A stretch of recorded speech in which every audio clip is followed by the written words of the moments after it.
In the What is Mindfulness video, 3 characteristics of mindfulness were described. These were: our attention is held on purpose, we are immersed in the present moment, and our attention is held non-judgmentally. So let's look more closely at each of these. Our attention is held on purpose means that we actively work to bring our mindfulness into the moment. This means more than just a general idea that it's useful to be in the present, but is a continual commitment to bring the attention back to the present moment. What's occurring around you right now, and now, and now. Specifically, this means every time you become aware that thoughts, feelings, and judgments are occurring in your mind, you refocus your attention on the sounds, sights, sensations, and smells around you. You connect with one or more of your senses to come back into the present. For example, right now, you can feel the weight of your body on the chair, you can be aware of your breath coming in and going out, and you can listen to the sounds occurring around you. Just be aware of your body. Feel your breath and listen to the sounds without thinking about them. And then you are in the present moment. If you practice mindfulness, how many times during the day might you become aware that you're caught up in thinking, feelings, and imaginings rather than being connected to the present moment?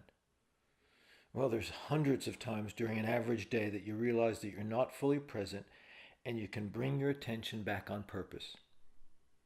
The second characteristic, we're immersed in the present moment, involves letting go of everything in the mind and stepping into the moment fully. This means leaving your concerns about the past or future at the door of the moment. Your body must be relaxed, and you need to be connected to what's happening in front of you without thinking and being concerned about it. During these moments, there is no separate you doing something. Your awareness is only on what's occurring. This is the feeling of flow we'll describe in a later session. Holding our attention non-judgmentally means that you don't judge, evaluate, dislike, or like what's happening. You just experience and observe what you are experiencing. Research has shown that we usually judge another person within the first 3 seconds we meet them. I like her smile. I don't like the way he laughs. Don't like his voice. These judgments happen very quickly and unconsciously, and often carry an emotional like or dislike with them. Our mind is continually evaluating, judging, and assuming and interpreting our experience. While it can be helpful to make a right-hand turn at a street, we often judge even when we don't need to. Mindfulness involves being aware of things as they happen in a very neutral, observing way, rather than thinking and evaluating whether we like what's occurring or not. These judgments can be very minor or can have a deep and long-term effect.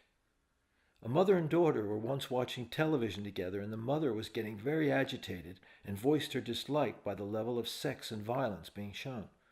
The daughter disagreed and said that this was the way things were, and you can't just shut out everyday reality. The argument between the mother and daughter was so strong that the mother and daughter wound up not speaking to each other for 2 years over the content in one television program. This seems a ridiculous and unnecessary situation. Well, we might not go through this extreme, but we are continually judging members of our family, our neighbors, our workmates, and bosses, even when we don't need to. This causes a gap in our connection with the other person, which leads to indifference and other interpersonal problems.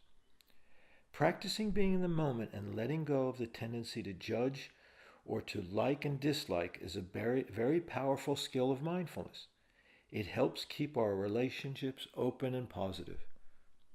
This doesn't mean that you don't make judgments. You still have to decide if you want to go to the movies on Saturday night. But it's letting go of the negative or unnecessary emotions we overlay on the situation.